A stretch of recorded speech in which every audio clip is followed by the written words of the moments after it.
Okay, so we've formally ticked over to 9 a.m. So we'll get started with our session. And if anyone joins late, don't worry, we'll have this session uploaded to our YouTube channel later today, and we'll be sharing it with you via email this week as well. So if you want to catch up on anything that's been talked about today, you can, and you can also share it with anyone that would like to catch up on the session.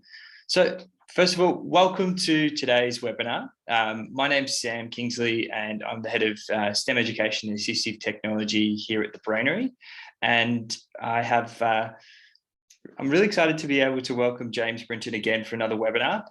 James is the clinical education lead at Eyegaze Inc. And I've been working with James for quite a number of years, and he's A, really lovely person, and B, has a huge amount of clinical knowledge of eye gaze devices in a practical sense, and also from a technology and theoretical sense. So he's got a wealth of experience, and he's extremely generous with his time. And I have no doubt that he'll be delivering some amazing content that'll be really worthwhile. So James, I'd like to hand over to you and to take over the session. But just one thing before I do, we will, at the end of James' session, have our prize draw. We've got 4 resources that will be drawn. So I'll announce those names once James finishes the presentation with your prize that you've won. So without further ado, I'll pass over to James, and I'll put myself on mute and let you take it away. Thank you so much, Sam. Good morning, everybody. As Sam mentioned, my name is James Brinton. I'm a speech and language pathologist in Virginia in the United States. I've been with Eyegaze for 6 years, and I've worked with a range of individuals from pediatrics all the way to hospice, those at the end of life, with AAC and Eyegaze and other forms of communication. And tonight here in Virginia this morning, we're going to be covering my topic, Eyegaze 101, and practical tips for assessment. Let's make sure our slides are good, and we'll get rolling. I have 4 objectives that I would love to cover this morning with you all.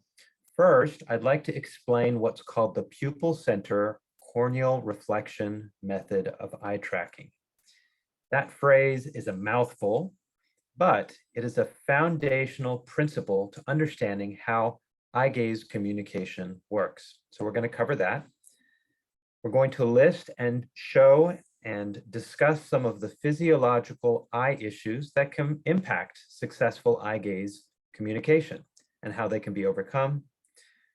We're going to talk about pre-screening and describe a simple test to pre-screen someone for eye gaze use. And then we're going to cover some of your questions. I have here about 10 or 11 questions that have been given to me previous from people here in attendance. As Sam mentioned, please put your questions in the chat and put them in real time. Sam, if you feel that the question is really relevant to the slide and the topic I'm on right then, feel free to interrupt me. If not, I'll check it at the end. We'll go through Q&A, and then we'll do some prize drawing. I do work for Eyegaze in Virginia, so I'm a salaried employee. But that aside, I'm a clinician who's seen a lot of different individuals on all sorts of eye tracking communication devices. As you know, there are a handful of companies across the globe that make eye tracking communication devices. And as therapists, our job is really to understand the strengths and weaknesses of each, collect data on how our patients do, and recommend those that have the strongest data backing for success for the individual.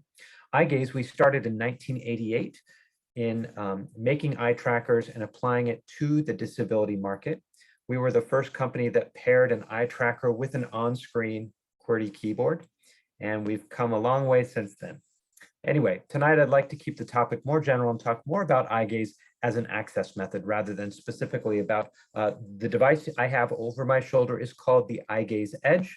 Again, we're going to talk more generally tonight though. So first of all, let's define eye tracking. What is it? Eye tracking is a method of determining where someone is looking, where their eyeballs are pointed. So when you have an eye tracking device, a camera or cameras take pictures of one or both of the person's eyes, and those images are digitized and then analyzed to determine the gaze location on the computer screen. This gaze data can be used passively, can be collected for analysis to find out where somebody is attending or looking, or it can be used for research. What we're interested in is how can that be used as an access method for output. I am going to make one plug. This is something very fun. TikTok is really taking off in the States as a social media platform. And we have a new TikTok channel.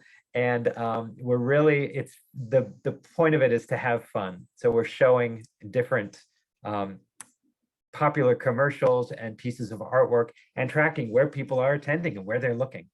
So I'm going to drop the URL to that in the chat really quick, just so you can check that out afterwards. So give me just a moment.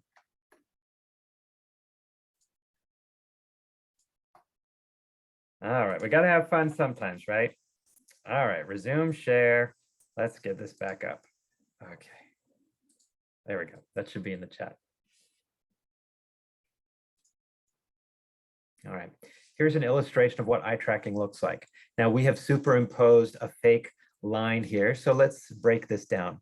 You have the child sitting with the therapist and the child is looking at the communication device. At the bottom of the communication device is an eye tracker. And from that eye tracker is pulsating LED infrared light that's going up to the child's eye. It's hitting the corneal surface. It's traveling through the lens, going to the retina in the back of the eye, which is reflective. That reflects back, and that light travels back down to the camera. In this case, 50 times per second.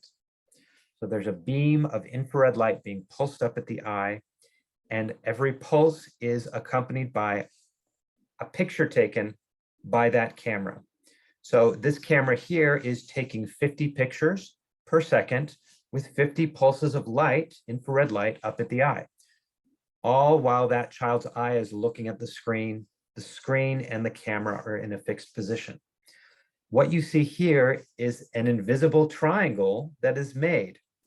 That triangle helps us take the math, all of the angles, and calculate and predict, once that person's calibrated, where that eyeball is pointed. So first of all, you'll know that the screen has to be in a visible place right in front of the person. So they have to be able to see it with their eyes right in front of it. The camera has to be pointed at their eyes so it can capture the data it needs. But this is how eye tracking in a general sense works. Now, for somebody to use an eye tracking communication device, they need to go through some sort of user calibration. And calibration is the process, well, we'll talk about it in the next slide. The underlying principle below calibration and eye tracking is called pupil center corneal reflection. And we'll break that down. Let me see what this next slide is here.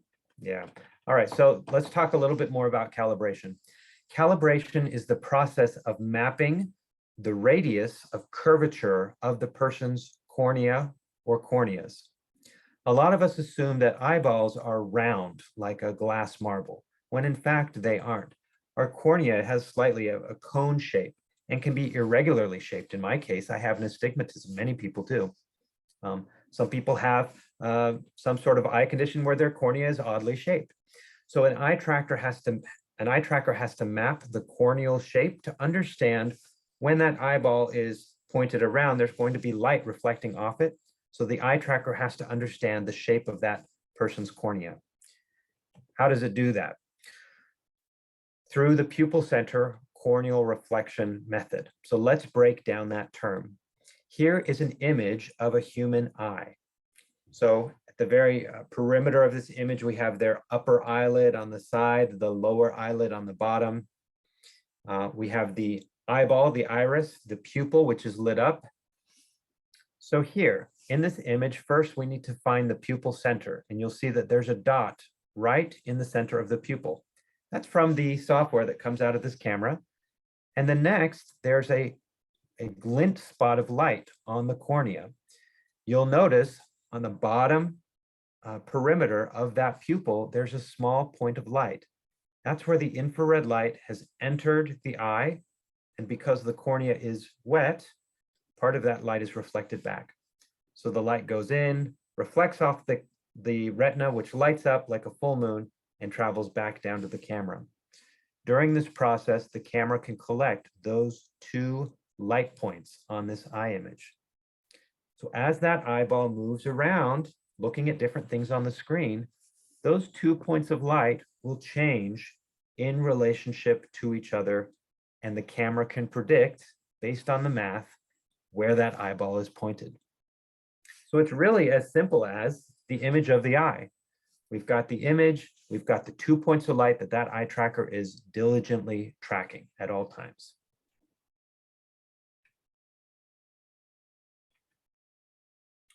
So here we have an eyeball. I want you to focus on the image on the left. They're pointed up and to the left is where they're looking.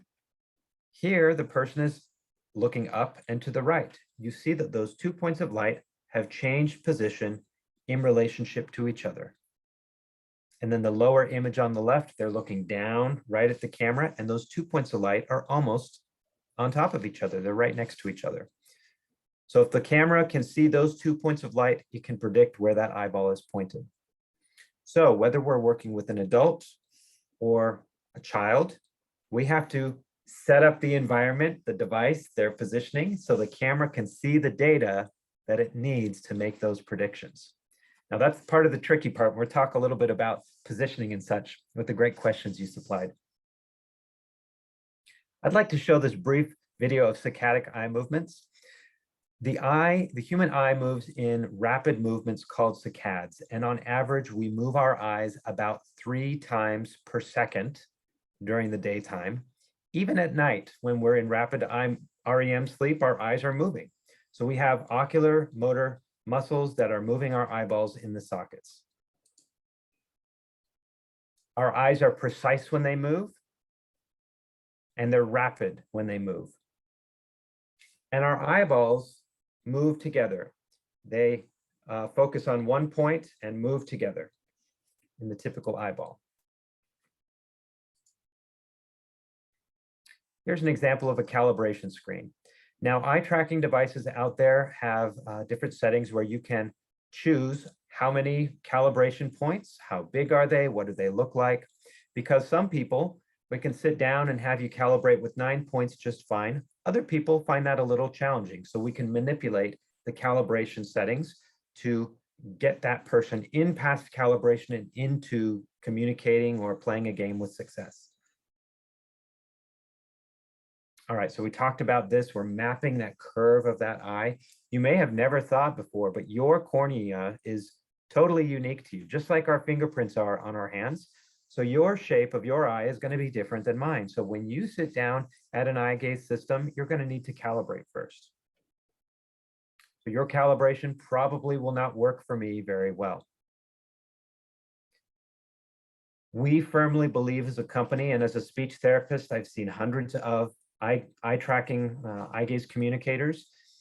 We need to put ourselves in their shoes as best we can and sit down in front of as many devices as we can and understand that experience so we can know what we're asking them to do. For those of you who have tried running an eye gaze system, it's a simple process, but it can be a little bit complex sometimes, a little bit difficult. Let's talk a little bit about some of the factors, the pieces that need to be in place for success. So I'm going to start big picture. We need to be thinking about eye physiology. Are their eyes typical, or do they have some sort of eye disorder? And the ability to move their eyes. Can they move their eyes freely, or are they restricted in any manner because of maybe they've had a traumatic brain injury or the diagnosis they have? So be very curious about their eyes. We need to be thinking about the positioning. We had a question here we'll address about positioning and the mount. We can have the best eye tracking device in the world, but if we don't have the correct mount to meet their positioning needs, it's not going to work well. So it's not just the device, it's also the mount. This mount I have here is a rolling floor mount. I used it because this puts it right over my shoulder. There are a lot of mounting options out there. We talked about how an eye tracker really relies on those points of light that show up on the eye. So environmental light in their surroundings can impact that, can interfere with that. We need to know about it. I was having an eye gaze session with a woman years ago, and I was just stuck. And it was going through my mind through the checklist of all the things I might change that might be interfering, and I gave up. So I called our medical director here, and that's the great thing is reach out to the companies of the device you have and say, hey, here's my experience. Here's the challenge we have. They should be able to walk you through, because they know their device best, what to go through. Our medical director went through just like I did in my mind. Was it this? Is it this? Did you check this? No, it's none of that. And then she said, is there like a skylight above? Are they, this person was in their living room. And indeed, there was a lot of interfering light coming through. I was a new therapist at the time with this technology, and I didn't think about it. So what did we do? This was a woman with motor neuron disease. She was sitting in her comfortable living room chair recliner. She couldn't easily get up and move her. So what did we do in the moment? We said, well, let's get an umbrella, put it over, and try it out. So we ruled out that competing factor, found her successful eye tracking, and then we knew, okay, we need to change a few things. So environmental light. Human eyeballs change over time, typically. So fun fact, after the age of 40, our blink reflex starts to decrease, and our propensity to get dry eyes increases over time. So those of us over 40, and I just turned 40 myself this year, have something to look forward to. With the atypical eye, or the eye of somebody with a disability, often their eyes are impacted in one way or another. And sometimes their eyes, along with their body, can change over time. So we need to think about what changes are happening now and what might happen in the future with their diagnosis. For example, some people with motor neuron disease over time will develop drooping eyelids. The muscles that control their eyelid function deteriorates with ALS. Not all the time, but sometimes it does. So they will need an eye tracker that can compensate for that. Last but not least, one of the most difficult things is our critical thinking skills during the evaluation. Camera technology changes year to year, and each company that makes an eye tracker has different features written into the image processing software and the camera. So sometimes it's hard as therapists to keep up on the latest technology. So it's good to build a relationship with the vendors of different companies and their website, their YouTube channel, and understand what's the latest in eye tracking technology. That's one of the questions we got here. What I'm going to give you now is some of the conventional wisdom that we have collected from eye gaze communicators over the last 34 years. This list of tips has been given to us by people who rely on this day and night. So the first thing they have said, first and foremost, is fatigue can really impact my ability to use my communication device with my eyes. So please build a device that reduces the fatigue factor on me. So it's important for us to know, like I said, the eyes are moving day and night for our whole lives. The muscle movement of our eyes going this way and that way, in and of itself, is not fatiguing. The ocular muscles in our eye socket that rotate our eyes are like the heart muscle in that they work our whole lives and they don't fatigue, just like the heart muscle. Now, there are other muscles in the body and that we're using when we're sitting in front of a computer screen that do fatigue. So it's just important to know, say if you're driving home and you're using a lot of muscle groups in your body, your arms, your trunk, your legs, your feet, your eyes, your head, your neck. Your eyes moving around and looking at things through your windshield is not fatiguing, but other muscle movements, they will get tired over time. One of the biggest things they have told us, these are patients over the years, is please dim the screen and turn down the light source, because light coming out of a computer screen and an infrared camera can fatigue you very quickly. Also, some people have said that they are just very sensitive to light. So it's important for us, again, to be aware of their eyes and how they're interacting with this device. Someone's light sensitivity is determined by the amount of pigment that's present on the choroidal surface behind the retina. So some people indeed do have light sensitivity, and they cannot tolerate the amount of infrared light very well that's coming out of different systems. So each device that you try with the patient will have a different eye tracker and has a different amount of infrared light coming out of it. Now, there's pros and cons to that. People have told us, like I said, turn down the light. Please use like a non-glare screen. We've designed the Eyegaze Edge with a lot of these things because we've been hearing this for 3 decades now. I'm really pleased as a therapist to see other manufacturers in the industry making this shift, making their screens dark, making things grayscale, making some of the visual indicators on the screen toned down a bit. Of course, you can turn it up when you need to, but it's good. I mean, even my goodness, our iPhones, all of our apps now have like a nighttime mode. It's because the industry is learning that light can really impact the user experience. Avoiding bright or white screens is really important for many people. Now, if you have someone who needs high contrast, that's a very unique need to them. Certainly, let's turn that up. Paying attention to sources of light in the room. Some of you on Zoom will have, like I do, a Zoom light right on the top of your laptop. So after this meeting's done, you'll think, wow, that bright light was really something for that whole hour. Here's an example of a dark screen that we use and that you might see on other devices. I was at the ATIA International Conference several years ago, and I saw a screen that looked like this. So if you shift from a dark screen to a bright screen, you can really see the difference. Staring at one or the other for a few hours could be significant. Blue light and sleep, we'll just brush through this. All of our phones now have nighttime mode that filters out blue light and changes the hue.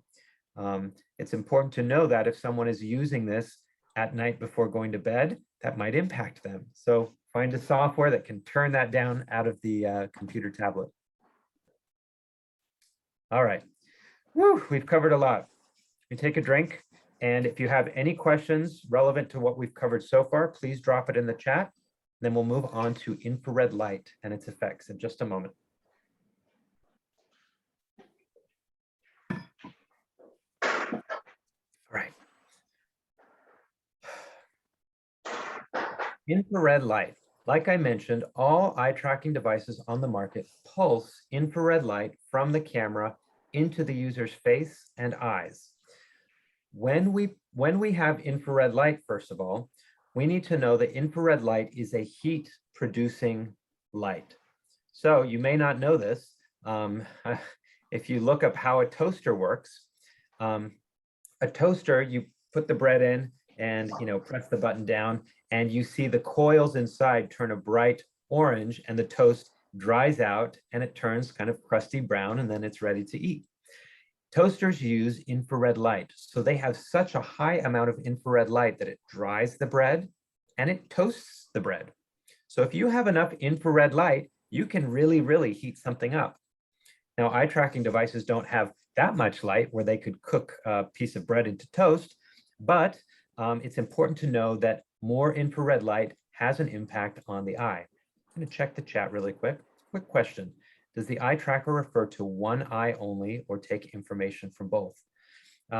Depending on the eye tracker you have, most eye trackers on the market now measure the movement and collect data from both eyes, but you can tell it, if needed, to track just the right eye or just the left eye. What I have here is on the Eyegaze Edge is the Encore Camera, which tracks both eyes. So most cameras are that way. Okay. What I have here is just a visual representation of different devices I've seen over the years. And when you take a photo with your phone of a device that has infrared light, you can capture that here. So here at the top, we see 3 infrared lights. At the bottom, we see 6 on the left and a cluster of 5 on the right. Here we have 2 very large infrared lights, and on the bottom we have 6 and 6, so a total of 12. And here the Encore camera, we just have 1 infrared light. So this device does fairly well with someone who has IR light sensitivity or who's fatiguing quicker than most people. I would love to show this video. Let's see if we can get this playing.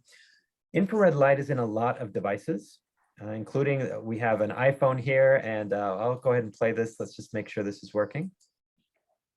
Infrared light is a nearly invisible warm light source that occurs naturally and is found in a number of common items, including lamps, TV remotes, toasters, and smartphones. We can't see it, but we can sometimes feel it as heat. It is a key component in how eye-controlled communication devices work. When deciding on an eye-tracking device for long-term use, consider the amount of infrared light those devices produce. Why is this so important? Too much infrared light, like a heater, can dry out your eyes, causing you to suffer, decreasing your comfort over an extended period of time. Here in the special video, where we make the invisible visible, you can see how much light some of these devices produce. First, a TV remote and a smartphone.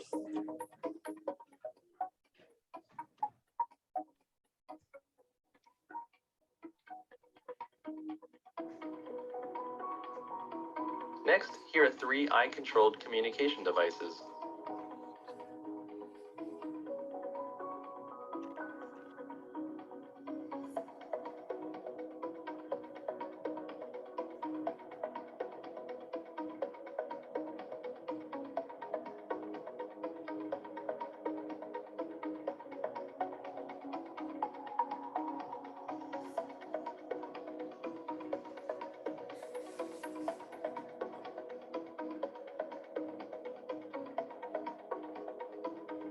Next time you're in the market for a communication device, remember to ask about the amount of infrared light produced by the device. We hope this video sheds some light, no pun intended. All righty. Infrared light. So just know the infrared light impacts our eyes. It dries it out. So somebody who's an eye gaze communicator, it's recommended that they use over-the-counter eye drops or prescription eye drops if that's what they need. And just be aware that when the corneal surface dries out, accuracy goes down. So keeping those corneas moist and refreshed are really key to having a good experience. Let's keep talking a little bit about fatigue. People have told us over the years to please keep the screen low. This is the reason why when you go into the movie theater, people generally don't like to sit in the front rows of the theaters. When you have to look up for hours, you crane your neck, and also you have to raise your eyebrows higher, which increases fatigue over time pretty quickly. You'll want to meet their positioning needs. So here we have a child with multiple systems, spinal muscular atrophy, who has to be sidelined one way or the other. And the evaluator positioned the screen in a natural place for the child to look, and then when you're sidelined, usually you only have one available eye, so we need to track that one available eye. And this child was very successful. There are really 3 or 4 steps to getting somebody positioned correctly. So first, it's really important for us to assess what position is going to be most supportive and comfortable for them. So does this child have a wheelchair with a supportive headrest? Are they laying on their side like this child? Do they have a pillow that's going to make them comfortable? If somebody is struggling to be comfortable, they're going to struggle to do anything beyond that, including eye gaze communication. So first and foremost, you want to get the person comfortable and supported. If you can't do that, there's a very slim chance that they will be successful on any communication device that utilizes their eyes. So get them comfortable. One of the questions we had, I'll jump into it, was what's a good way to help position children who might have rolling head? What I would say is, first of all, find the position that is most comfortable for that child, and the parents or support staff will know that. Let's say they have a wheelchair, or maybe at home they're positioned on this beanbag chair. I've seen that. So trying to eliminate that head roll in a safe and appropriate way might be the first start. Some children, they may be in a wheelchair, but their diagnosis or their attention, they just naturally veer away, and then they attend to a screen and they veer away. So we want to put that screen in a place that's very neutral for them. So put it usually right in the visual field where the top of the screen is just about eyebrow level. That usually puts the screen that we're asking them to look at in a neutral position. Go to the chat here. Okay, specific scenario. Thank you, Michaela. Okay, so my client has CP with dystonia, so his head often moves involuntarily. He seems to get worse when he's struggling to select using eye gaze. However, he hates his head being restrained or supported too much to be kept still. Any suggestions would be awesome. Yeah, that's really, really tricky. As I'm sure you have, I'd be curious to try a few different positions. So I've worked with individuals with CP who might, when they're sitting upright in their wheelchair and they have a device in front of them, their body is really moving, accompanying the task that we're asking them to do. So I might pull the device away and their body isn't moving as much, but when I put something in front of them and ask them to select this or look here, their body also starts moving. It's good for us to teach individuals with CP specifically that how the eyes work is, before going into this conversation, it's important for us to know that the eyes and the brain process visual information. So when we are moving back and forth, our eyes can stay steady on a point, and our eyes are often compensating for, it's kind of like if a ship is on the waves, something that's staying constant. So our eyes, if they're looking at a fixed point, let's say this individual with CP is watching television and their body's also moving. They may not realize that their eyes are moving to counter this and staying fixed on a gaze point, something of interest to them. Sometimes it may be appropriate, I've done this with young adults or adults with CP, to discuss that with them, that their eyes are separate from their body movement because their eyes are more directly connected to their brain. And the way that their visual system processes has to come from the visual information on the eyes. So sometimes you can have that conversation, and that helps them understand that their eyes are doing more of their work and their body's not. Granted, that's a conversation, you just have to word that in a way that is appropriate for them. What I would say with a child with CP where they have dystonia in this movement is play around with positioning. Sometimes I found that if we recline them a little bit more, that involuntary movement isn't as large, and they don't feel like they're being restrained because what they're feeling is gravity, a natural force that they're always feeling.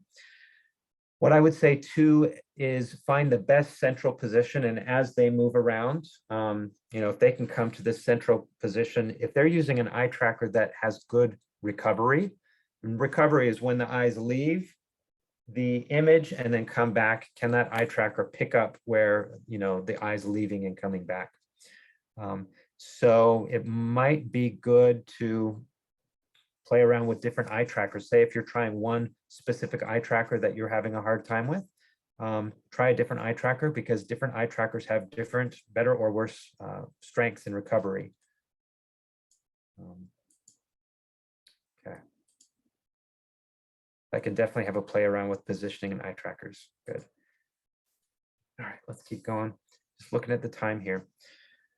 There's a great article that was released, put out by ASHA Perspectives. ASHA is the American Speech Language Hearing Association here in the States, so my licensing board for speech pathology. The ASHA Perspectives magazine in 2018 came out with a great article, and I'm going to drop it in the chat here at the end, called Eyegaze 101, What SLPs Should Know About Selecting Eyegaze AAC Systems. This is very relevant to those who are ATPs or occupational therapists, not just speech therapists. This article, first of all, is full of gems about ideas to keep in mind and questions to ask during the eye gaze evaluation process. It talks about how we should consider body and structure factors that will impact their performance, including their vision, their physical status, their language ability, their cognition. It talks about eye conditions that can impact a successful eye tracking experience, including people with cataracts, ptosis, so drooping eyelids, nystagmus, where the eyes are bouncing, alternating strabismus, cortical visual impairment, mydriasis, where the pupils are abnormally large or small. Strabismus is where both eyes are not converging on one gaze point. So all of these eye conditions can have an impact on their experience. So we need to know about it. And then we need to ask the question, how is this impacting the eye tracker's ability to read their eyes? And how can we work around this? Let's ask the vendor, see if they have any tips. All right, I'm going to breeze through these next few slides, and why don't we go to the questions? The image that I have here on these slides, these are from the Eyegaze Edge, and the images show us a little bit of what can go wrong and what we might do to correct it. So first of all, this is a picture of a dry eye, and I know that's dry because those 2 points of light are totally missing. That eyeball is so dry, it's not reflecting back. So over-the-counter eye drops, if appropriate for that person, is usually the first strategy we would use. Now, one application may not be enough. So if you have out there a client, a child, or an adult who is struggling with their eye gaze, I want you to ask, are they using eye drops as part of their daily routine? Using eye drops once may clear up the issue and may help, or they may need multiple applications over several days to clear and clean that corneal surface so the eye tracker has a good chance at understanding the shape of that cornea. Okay, I'm going to go ahead and skip through these, and I'd like to spend more time on some of the questions. Let me just make sure there's nothing on the end here. Here's a great image of a eyelid ptosis where that eyelid is drooping over the pupil. So some devices have software compensation, some do not. Let's talk about pre-screening. All right, so how do you pre-screen someone for eye gaze? This was another question. There are a few things that need to happen. I'd like us to think about this in terms of two avenues. One is pediatric patients and one is adult patients. Well, maybe that's not the best way, actually. So why I say that is one of the things that someone needs to be able to do is look up, down, left, and right. Now, if I were sitting with you and I said, please look up, you'd follow my directions and look up. Please look down. Please look at the window. Please look at the door. You could follow with your receptive language skills my commands. And I could see, hey, you can move your eyes. Great. What if we're working with someone who can't, or we don't know if they're understanding our commands, or maybe a child who doesn't know what look up at the ceiling means? We may need to get creative. We had a woman in a hospital call from afar, and her son had had an accident, and she was wondering, would eye gaze be appropriate for him? So I was asking her, can he look up, down, left, and right on command? She wasn't sure. So we talked about ways to get creative. Like when somebody walks in his room, does he look over there and follow them? Yes, he does. Okay, so we know that his eyes are able to move. That's good. So we want to have some sort of eye movement. Even if they have up and down eye movement or just left and right, we can work with that.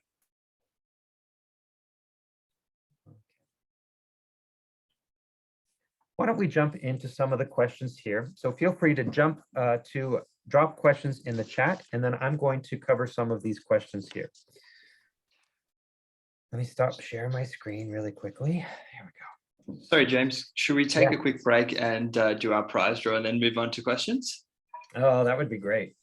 Lovely. Okay, so I'll just jump on the share screen quickly and get the prize draw information up. So hopefully everyone can see this. And as a thank you for everyone joining us today, we've got 4 prizes available for our prize draw. So the first one is not just talking, so identifying non-verbal communication difficulties, a life-changing approach. And our winner for this first prize is Shelley So Shelley, if you're not on the call, we will send you an email from the delegates list. But congratulations, and we just need you to share the best delivery address, and then we'll get that shipped directly out to you. So congratulations, Shelley. Now, as I said, we have 4, so I will quickly get through this so we can get back to your questions. So the second prize is the color cards categories set. So we've got 96 photo cards for everyday life objects and themes. So the winner for this prize is Kim. So congratulations, Kim. Again, we'll get in touch with you via email to get your delivery address. So congratulations. And on to our third prize. So our third prize is the Language for Living communication activities for young adults with learning difficulties. And our winner is Georgia. So congratulations, Georgia. I think I might have seen Georgia's name on the call. So an extra congratulations to you. And yeah, we'll shoot some information out for you by email so we can get your delivery address, and should arrive within a week or so. And last but not least, our fourth prize is the Talk About a Social Communication Skills Package.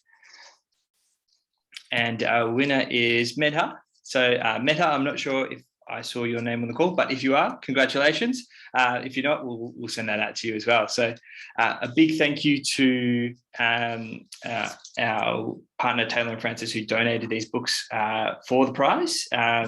And with that done, I will pass over to James again for questions.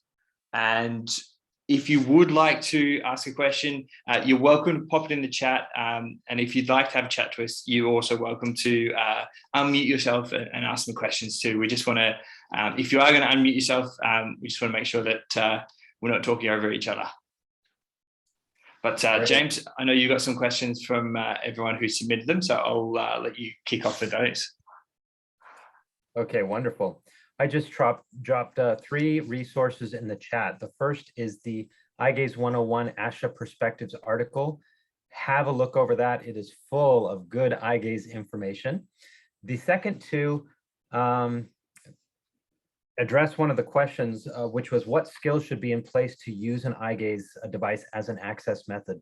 We talked a little bit about their ability to move their eyes.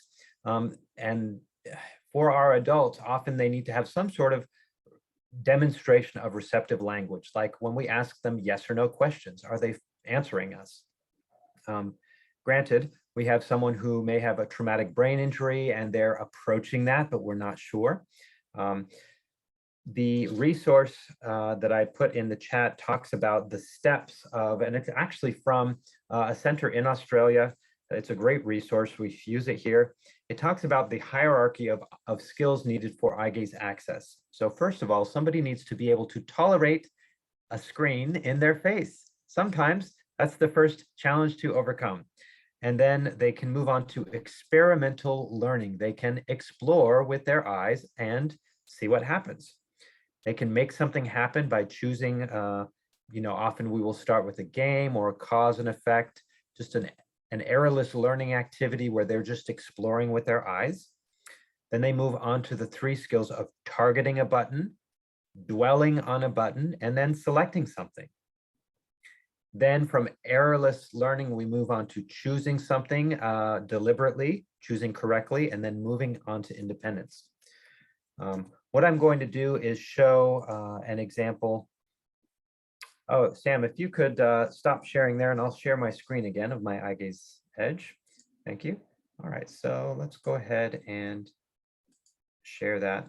So here we have the Mind Express software, and we have a library of different levels of symbol-based pages, text-based communication pages, games. We have some core fringe vocabulary pages, etc. So I'm going to pull up an example. Here we have a library of pages that could be used along this hierarchy of skills. So the first one, I'm going to do early steps. I really like this software because it gives us a library of 2 choices on a page, 4 choices on a page, and we created this yes, no. So example, here's a great page that can just allow them yes, no, yes, no. There's some neutral space in between. We have picture icon boards, levels 1, 2, and 3. We've got some games. And here we've got discovery activities. So here they can practice one target, multiple targets, moving targets, or just a discovery activity. So for example, oh, this is a great one. It gives us a direction of look carefully at the 4 toys. Which one do you like the most? Now this page has something called heat mapping turned on. I've used this with someone who, well, two people. One, we don't know where they're attending or if they're attending at all. We don't have that information. So once we get them calibrated in some form or fashion, we put this on and we can tell how long they're looking and where they're looking. The other population I've used this with is someone with a brainstem stroke who had a limited field of view. His eyes were only moving up and down, but we weren't quite sure if it was the whole screen. So we had him look at this. I'll go ahead and press play. Again, we just give them the direction, look at the toys on the screen.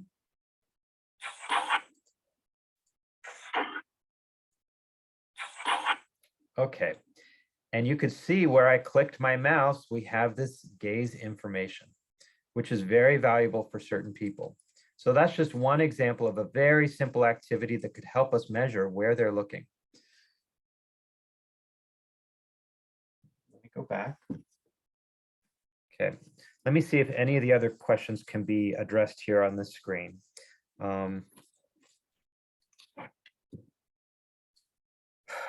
Let's see. We talked a little bit about positioning. One question was, what about positioning people when they're in different postures, on the floor, laying on their side, people in a wheelchair, people with no wheelchair? Like I said, the first thing we need to do is make sure that the person is comfortably and appropriately supported. Second is we bring the screen of the device to be in their visual field. Third, we get the camera seeing their eyes and calibrated. And then fourth, we can go in and play around and explore. If step 3, 2, or 1 are not in place, you're never going to get to step 4. So for somebody, and we've seen this, a child in a school who didn't have any wheelchair and they were laid on the ground. We had to get him laying on the ground comfortably. Now, this was in Trinidad and Tobago. I was doing evaluations there. And the school, they just didn't have the resource. This boy did not have a wheelchair. So what they did is they would carry him to school and they would lay him down on a yoga mat supported by pillows, or he might have his head in his nurse's lap, his nanny's lap. So we got him comfortable. We had the mount to get the screen right in his visual field, point the camera at him. And sure enough, we got steps 1, 2, and 3 in place. And 4, we could get him using a game. We asked them, it's interesting, one of the screening questions I ask is, well, how are they communicating now? And sometimes the answer from the families is, well, they don't communicate. And we know that behaviors are communications. So we may need to prompt them. When they're unhappy, how do you know? When they're happy, how do you know? So we help the family understand that behaviors are communication. This boy who was laying on the pillows in the yoga mat, they had this idea that he didn't have communication. As I was setting up the device and I explained to him, this is a special computer that knows where you're looking. We're going to play a game. I could see his attention on me. So I thought he might be listening and understanding me. He was about 5 years old, a boy with cerebral palsy. Got him positioned first, second, device there, calibrated, got him onto a simple game that was just something like this. Look at the object on the page to color it, see what happens. And we say, look at that fish over there. When he looks at it, something happens. This boy, there we go, finish the task. I could tell immediately that this boy was following my directions. He had great receptive language. You could see the moment where he lit up and he started giggling uncontrollably. He understood that he was controlling this by looking at it because he heard my direction. Look at the fish, and this camera knows where you're looking. So we can explain to them what this is. It's a special computer that knows where they're looking. How to screen toddlers in pediatrics. Again, knowing about their eye, any history of eye conditions or eye surgeries, and then trying a few things out. Holding their attention can be difficult sometimes. One thing to know is that we can easily limit distractions, other people in the room, dogs, mom and dad looking over the shoulder. Sometimes if we can eliminate the distractions and spend a little time. Sometimes I've also put the device in front of the child, done my best to calibrate it, and then left them alone and let them play independently without any verbal instructions from any one of us. Sometimes that's needed. Engaging games for tricky kids. Is there anything that we can do for these tricky kids? I would really encourage everybody to take the opportunity to download, as speech therapist. Almost every software will have a trial setting for therapists to download. So whether that be from Tobii Dynavox, from Mind Express, which you see here from Grid 3, download their software for free and try it out if you can. Find what type of activity, whether it just be one target or errorless learning or moving targets, what's going to be interesting and doable for that child. This was a really good 2 questions. I'll cover these together. 3 questions. So one is, what first activities might we start with an adult so they can start and then they can practice and start gaining some independence? It's really important. I'm going to go to a screen that might be appropriate for a literate adult. It's really important for us when we introduce Eyegaze and get them on for the first time, for us to teach them the rhythm and the feeling of the selection. As we know, we can slow down or speed up the gaze duration that's used for them to select something with their eyes. So what I do is I'll get them on. Now I could go to a keyboard and say, type your name.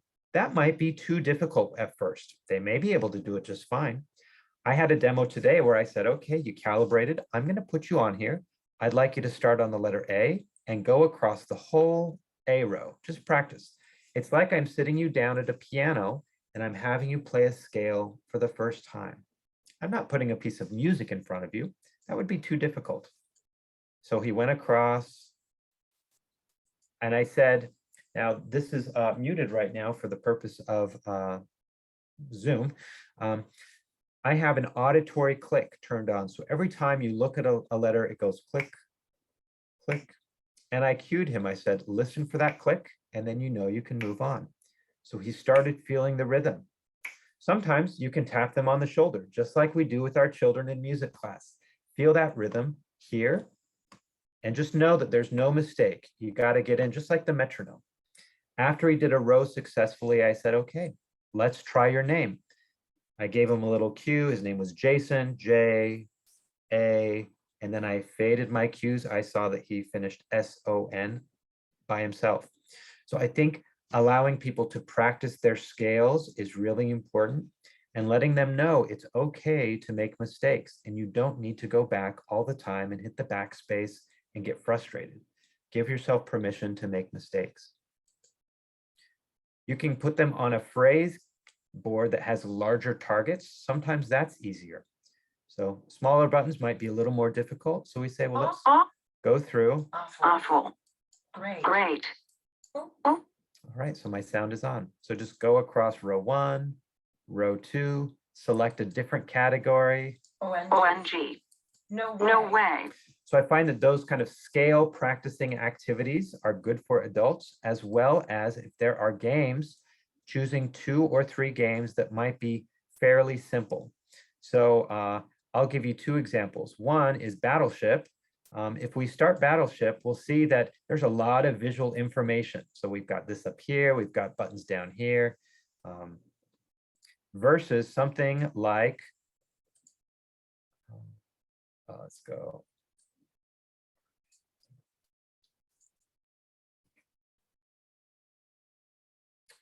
All right, that button's not working. There we go.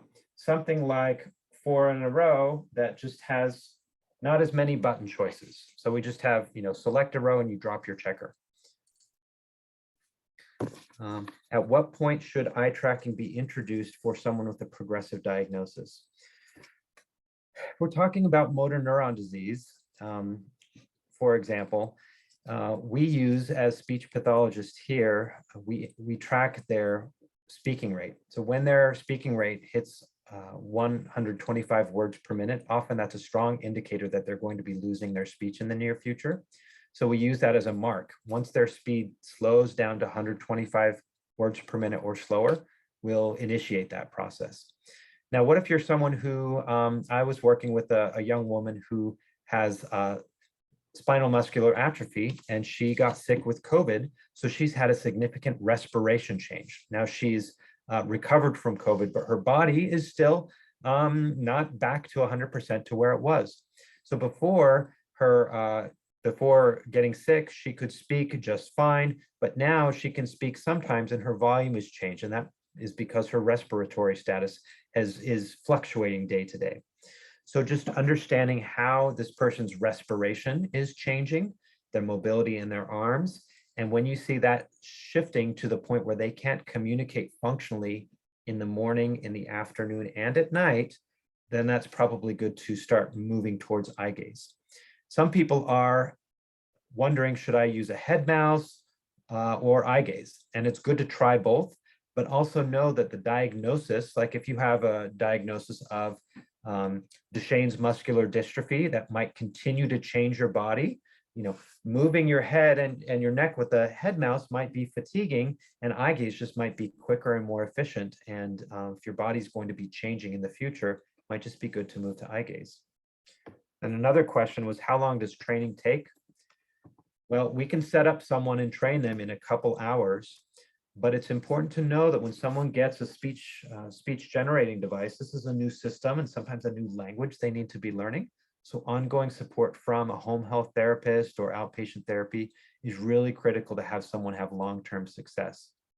So we can train someone in a matter of hours, but having the carryover to do things beyond basic communication, like I want to send text messages, I want to surf the internet, I want to work and run my business, may need continued practice.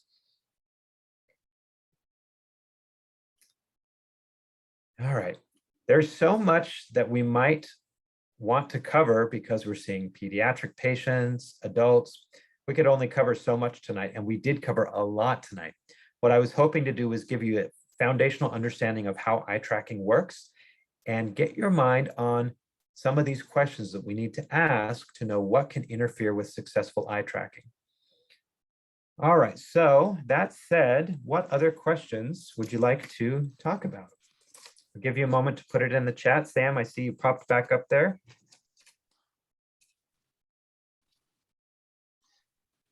Now, if you would like to ask your question, you are welcome to unmute.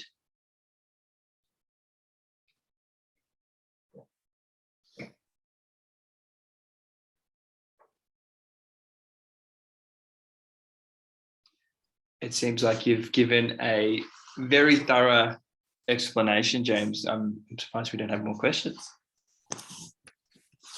Somebody asked about what, this is a fun question. Well, they're all fun questions, but what can we learn about eye tracking for people who are driving like a car or a truck? Mm-hmm. And that prompted me, one of the TikTok videos has, we have a video of like the fastest lap, like a race car driver lap ever. And we had a bunch of people like watch it, and we tracked where they were looking, and it made me think like some people were looking at the road ahead, other people were looking down at the controls or going back and forth. And I just thought it was really interesting. Eye trackers have been put in cars before, and you think about how that can improve safety if we can monitor where someone's looking and maybe what they miss that could be dangerous. It's just really fun stuff, right? Yeah, definitely. I'll just answer Jolene's question. Yes, the recording will be shared afterwards. And I'll just check with James if we can share the slides as well. But the recording will definitely be available, and we will share that with you the next couple of days. And I might hand Lynn's question on to you, James, if that's okay. Sure. Lynn asks, can you use this for autistic or intellectually impaired people? Yes, you can. Sometimes we'll have phone calls here from, say, a parent with a child who's on the autism spectrum and saying, oh, I found you online. And I always ask these screening questions. How are they communicating now? What challenges are you seeing? Often an autistic adult or child, just like you or I, can sit down in front of an Eyegaze machine and use it. What she described was, well, I said, well, can he use an iPad and use his fingers? Well, yes, he can, but he doesn't. We've tried that. He looks at things. That's all he does. So I said, well, let's imagine if we put this in front of him and we taught him to use his eyes. He doesn't have to use his voice. He doesn't have to use his fingers, but he's going to latch onto that. I think that's wonderful. So yes, we can. Does he have to use it? Well, no, he can use his fingers if he needs to, but that's just how kind of his profile, his communication profiles, he's just really resistant to that. And then those who are intellectually impaired, yes, it just depends on their cognitive linguistic status and our ability to change the software screens to be appropriate for them to really start getting in and using a device. This reminds me of a story, a woman who, I forgot her diagnosis, but she had an intellectual disability. She had very, very basic communication, like yes or no, but it wasn't all that frequent that she would say something. We brought in an Eyegaze device to her speech therapy session, and she lit up and her attention went way up, and we were able to engage with her. I wasn't expecting this, but her speech therapist said, this data we're seeing is incredible for her. We want to see if we can get this. And indeed she got it because it just increased her engagement. And I feel that we tapped into a way that she was naturally communicating without telling us verbally, right? She was older too, so her mobility was going downhill pretty quickly. But her engagement went up when we introduced Eyegaze communication. Oh, nystagmus. And there was another question up here.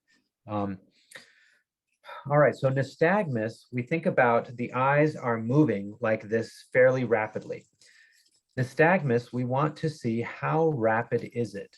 If the nystagmus is no quicker than 3 times a second, we can usually successfully track it. Now, different eye tracking devices out there, let's say we've got a Tobii Dynabox, we've got PRC, we've got Eyegaze.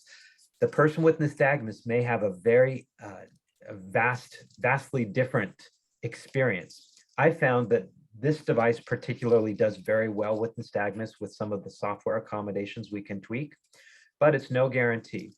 What I say for nystagmus is you make them go through a simplified calibration, and you have to turn down the speed a little bit. Hopefully they can tolerate that. And with the right eye tracker, I found many people with nystagmus be able to be tracked, but it depends on the device. So there's the value in trying out different devices. How does eye tracking help nystagmus? Well, nystagmus, one thing that happens with nystagmus is their eyes, an eye tracker may not be able to monitor where their eye is looking for long enough because their eyes keep shifting their gaze point. So you have to have an eye tracker that can understand and kind of work around that movement that those eyes are having within that second. So although a person with nystagmus may visually, they can see and process things, an eye tracker will have a really tough time unless it's the right eye tracker capturing and understanding where that eye is trying to point. Okay, oh, thank you, thank you. You all are doing wonderful, wonderful work. Thank you for advocating for these people you work with. And we'll just wait another minute for any other questions. Okay, oh, one more thing, Georgia, you asked about with nystagmus, do you find it's more successful to track with one or both eyes? I've found personally no difference. First, you have to find the eye tracker that will track either of their eyes or both eyes. And then when I found out when there's an eye tracker that will do it, you know, it doesn't matter. Now, if both eyes, if one's moving rapidly and one's not as rapid, which I have never seen, that may make a difference, left eye or right eye. So you just have to go in and look at their eyes and say, all right, how can we get around this? Great. Thank you, Sam. Thank you, Georgia. Katie, thank you. I think, James, we might wrap it up there, if Okay. unless anyone has any other questions.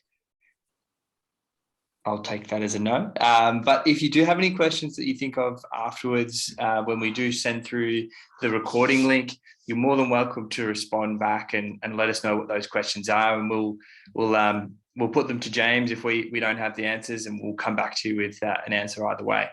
But thank you all for coming along today and taking the time to log in and join us. And a big thank you to you too, James, for jumping on in your evening and giving us the time to give this wonderful presentation. So big thank you. My pleasure. Wonderful. Well, we'll leave the meeting and end the recording there. James, I'll jump back on and have a chat with you in a moment.